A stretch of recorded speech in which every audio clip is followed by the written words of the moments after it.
Assalamualaikum warahmatullahi wabarakatuh. Bismillah walhamdulillah wa qad kafa. Wassalatu wassalamu ala sayyidil mustafa wa ala alihi wa ashabihi wa man kanu bi atharihi muqtafa. Amma ba'd. Masuk bab yang ke Tsani Musittun, yang ke-62 ya. Iya enggak? Ya kan? Qala al-muallif rahimahullah, al-imam rahimahullah berkata, war-ridha biqada'illah. Nah, kemudian meridai ya qada Allah Subhanahu wa taala. Ya. Qada dan qadar. Ingat memahami? Kalau disebutkan bersendiri maka artinya qada dan qadar, ketika disebutkan bersama maka masing-masing punya. Nah, kayak Islam, iman, ihsan. Islam kalau dibilang sendiri ya mencakup iman dan ihsan. Iman kalau dibilang sendiri mencakup Islam dan ihsan.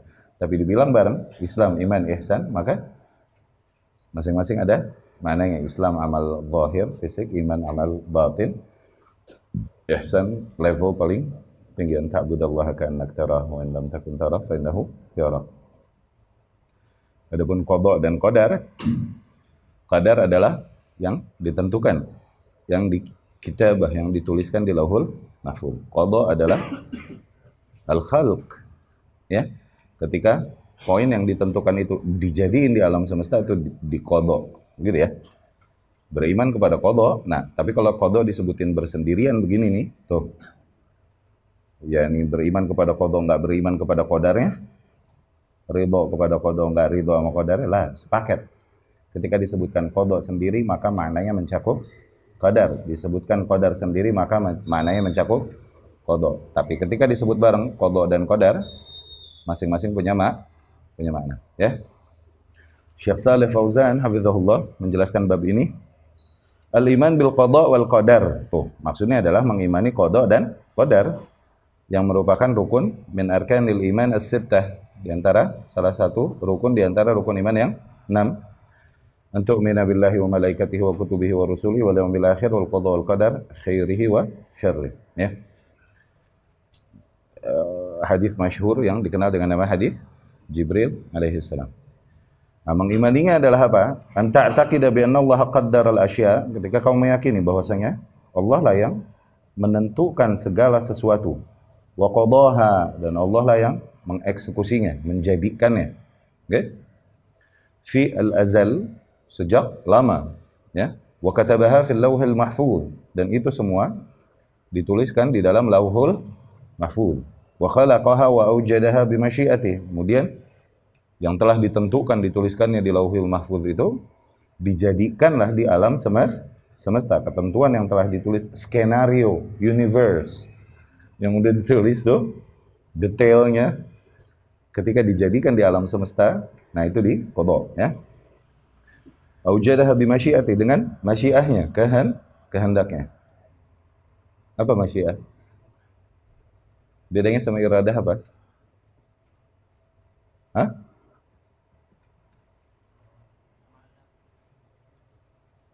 Masyiah ngomongin kauniyah doang. Masyiah. Iradah kauniyah dan syar'iyyah. Walau syaa rabbuka laja'ala an-nasa ummatan wahidatan. Ngomongin kauniyah.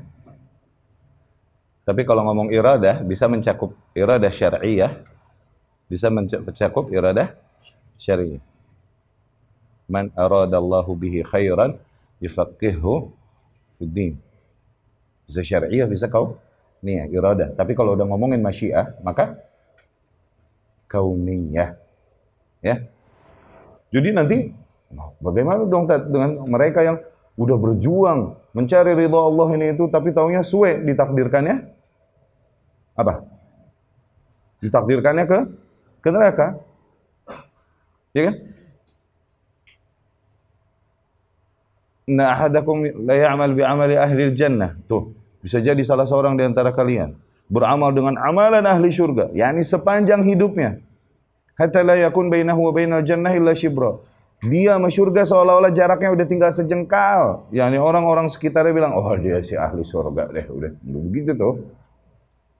Tapi sabaqa alaihil kitab, tapi udah ditakdirkan atasnya. Fayamal bi amali ahli nar. Ujungnya dia beramal dengan amalan ahli neraka.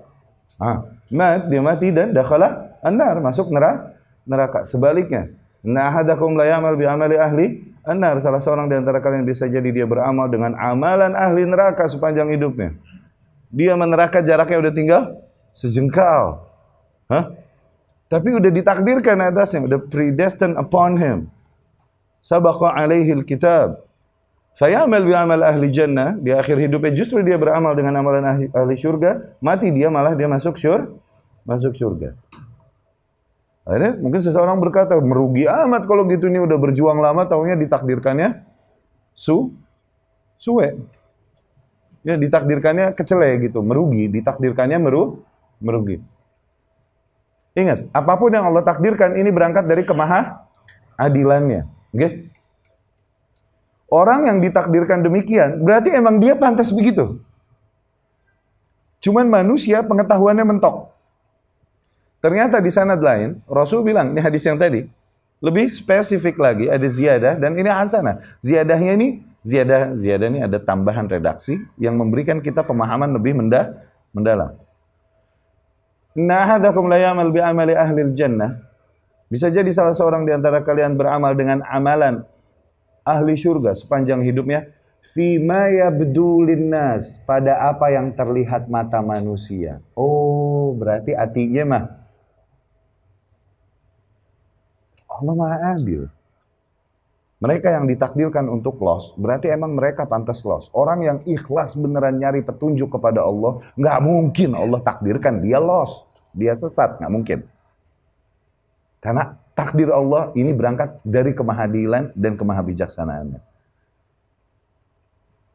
Oke? Maka ikhlaskan dirimu, ya, ikhlaskan niat kita di dalam mencari petunjuk kepada Allah Subhanahu wa ta'ala. Semoga Allah jadikan kita orang-orang hamba-hambanya yang diberikan petunjuk jalan yang lurus dan ditakdirkan husnul khatimah. Ya. Al-khalqu wal ijad. Semua hal yang terjadi di alam semesta Allah lah yang menciptakan. Bahkan aktivitas hamba tuh, dia melakukan sholat, takdir qadarullah. Dia membunuh, takdir juga qadarullah. Ya kan? Buktinya apa? Buktinya terjadi di alam semesta. Ya kan? Cuman nggak boleh berhujah dengan qadarullah kauniyah pada sesuatu yang di situ ada peluang ikhtiar pada kita. Ada peluang pilihan manusia, nggak boleh berhujah. Ya? Apa? Kenapa kau membunuhnya? Iya nih qadarullah. Lah, nggak boleh. Ya, ente kenapa nyopet tadi ke sini? Iya nih qadarullah. Nggak boleh. Kenapa? Di situ ada ikhtiar. Gimana kaidahnya?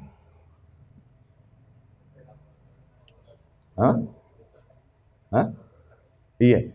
Nu'min bi al-qadar al-kauni wa naltazim bi al-hukmi asy-syar'i. Tuh. Iya, kita beriman sih dengan qadarullah kauniyah, tapi berpegang teguh mah undang-undang nilai yang kita ikutin sama qadar syar'i, yakni sama hukum syariah. Kalau habis melakukan maksiat, iya ini qadarullah, tapi nggak boleh berhujah dengan itu sehingga membenarkan diri kita. Kita bilang astagfirullah wa atubu ilaih. Penuhi syarat-syarat taubat gitu. Ya. Nyopet lagi, taubat lagi. Nyopet lagi, taubat lagi. Itu berarti dia beriltizam dengan hukum syar'i. Ya. Tapi udah nggak usah nyopet lagi, udah cukup. Ente dulu itu dulu aja udah. Hiya makhluqah lillah, tuh. Termasuk aktivitas-aktivitas yang dilakukan manusia itu adalah makhluk Allah juga. Allah Jalla wa Ala yaqul, Allah Subhanahu wa taala berfirman, Allahu khaliqu kulli syai'in wa huwa ala kulli syai'in wakil. Allah lah zat yang menciptakan segala sesuatu. Dan ia adalah zat ya yang diserahkan kepadanya segala hal.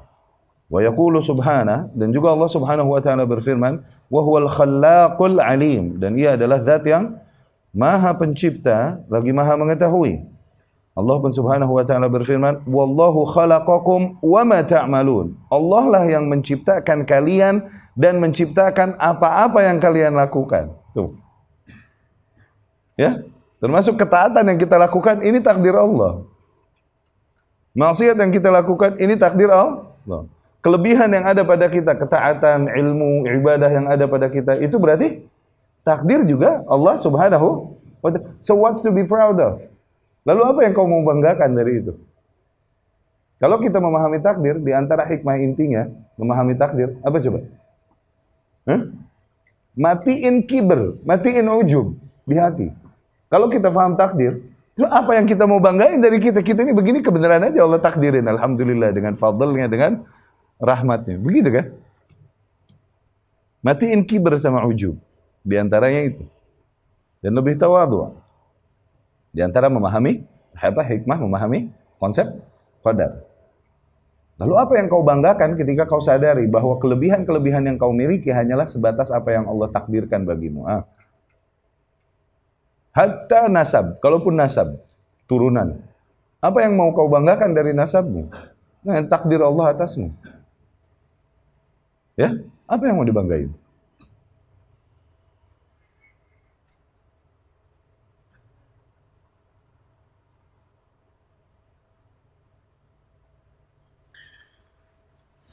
Wahiyya fi'lul ibadi wa kasbul ibad bi ikhtiyarihim wa iradatihim. Loh. Amalan kalian maknanya adalah aktivitas-aktivitas yang dilakukan hamba.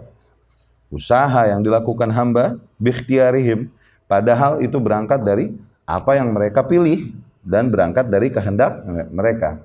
Jadi hal-hal yang memang di luar kehendak, di luar pilihan manusia. Oke? Seperti seseorang misalnya melakukan sebuah maksiat. Nah, ini emang dengan pilihannya. Padahal dengan pilihannya pun tetap Allah yang menciptakan hal tersebut. Apalagi hal-hal yang memang di luar kehendak manusia, memang di luar kuasa manusia, Allah jadikan seringkali hal-hal tersebut. Kayak apa? Refleks. Oke? Ketika kena panas misalnya, otomatis akan gerak sendiri tanpa kehendak dari kita. Tuh. Ya kan? Ini Allah jadikan sebagai bentuk rahmatnya, emang udah itu mah. Ya. Kalau dibilang itu diciptakan Allah Subhanahu wa taala, thayyib. Iya, karena apa? Emang enggak ada peluang pilihan di kita di situ. Ya kan? Tapi bahkan hal-hal yang di situ kita pilih. Suruh milih, mau melakukan sholat atau meninggalkan sholat. Seseorang akhirnya memilih untuk meninggalkan sholat. Nah, ini dia masih berada di dalam area yang dia pilih kan. Dia enggak terpaksa dan bukan di luar kuasa dia untuk memilih hal itu kan. Masih di dalam kuasa dia. Itu pun termasuk apa yang ditakdirkan oleh Allah Subhanahu wa ta'ala.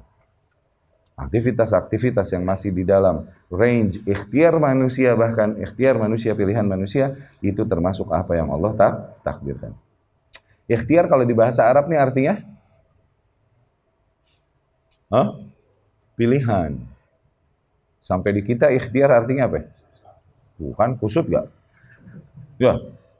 Itu berdasarkan ikhtiarnya, itu berdasarkan usahanya, salah. Tapi dia punya kemampuan untuk memilih di situ, gitu. Akhirnya dia memilih itu. Ya. Fayu'min al-mu'min bihadhil maratib al-arba'. Maka idealnya seorang beriman dia mengimani 4 level, okay? Mengimani qadar ini. Al-ilmu, kitabah, masyiah, iradah, al-khalqu wal ijad. Ya.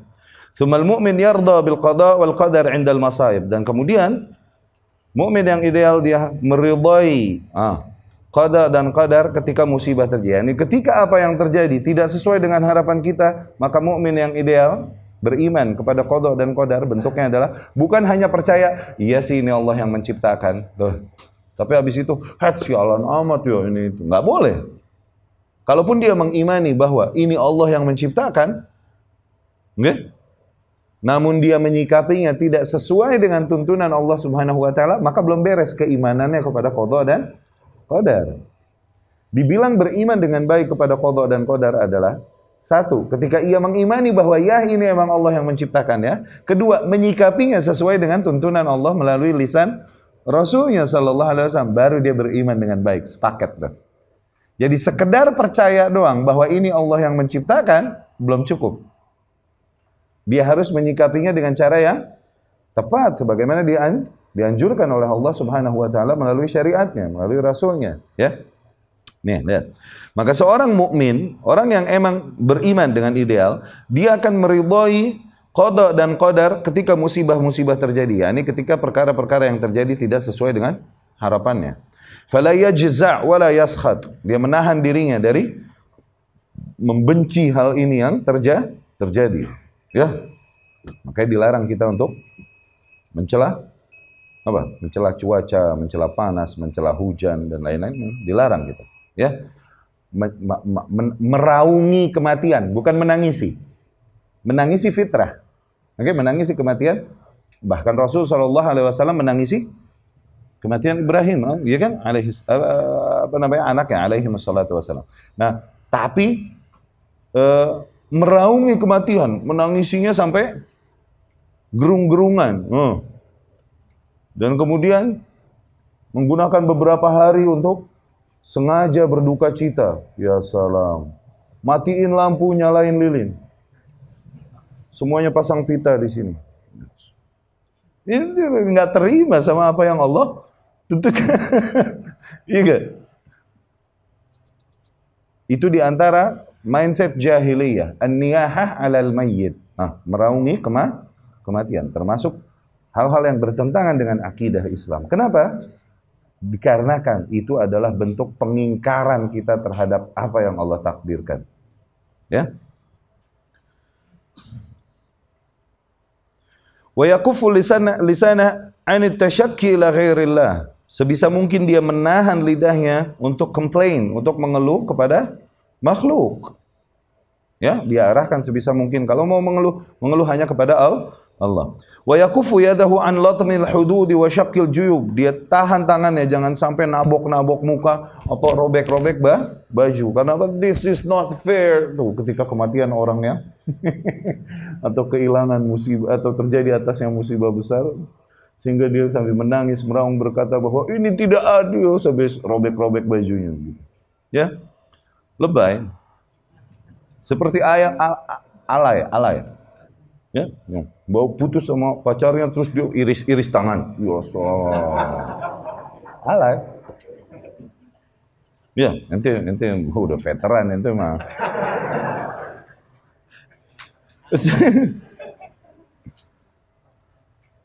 Fahadha huwa ar-ridha bil qada wal qadar. Maka ridha kepada qada dan qadar itu bentuknya demikian. Ketika sabar, tahan diri, dan itu diantara satu unsur bersabar dari 3 unsur bersabar kan? Sabar atas ketaatan. Tuh. Ya kan? Ketaatan terasa berat, makanya dibilang taklif, beban. Tapi ini perintah Allah, sabar, lakukan. Begitu kan? Sabar dari maksiat. Maksiat ini terasa ajib, condong hati manusia kepadanya. Tapi ini fix, dilarang oleh Allah Subhanahu wa taala. Sabar, tinggalin. Gitu. Sama sabar menerima seringkali apa yang terjadi tidak sesuai dengan selera kita. Apa yang kita kehendaki. Tapi ini yang Allah jadikan, sabar. Jangan arahkan lidah kita untuk mengatakan hal-hal yang mendatangkan murka Allah. Ya.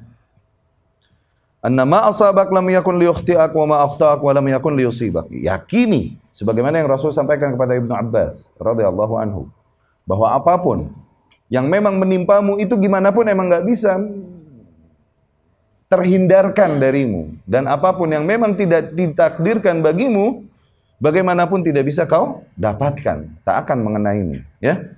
Kama qala Nabi sallallahu alaihi wasallam, "Wa la yatimul iman illa bihadza." Dan tidaklah keimanan seseorang sempurna kecuali dengan menyempurnakan keimanannya di poin ini. Tuh. Ibnu Abbas bilang, "Al-qadar nizam al-iman." Mengimani konsep qadar ini nizamnya iman. Nizam ini kalau kalung, ada satu titik yang mempertemukan kalung pakai mutiara. Ada satu titik yang mempertemukan itu kan? Ya kan? Nah, ya, satu titik ini nizamnya. Rusak nih, oke?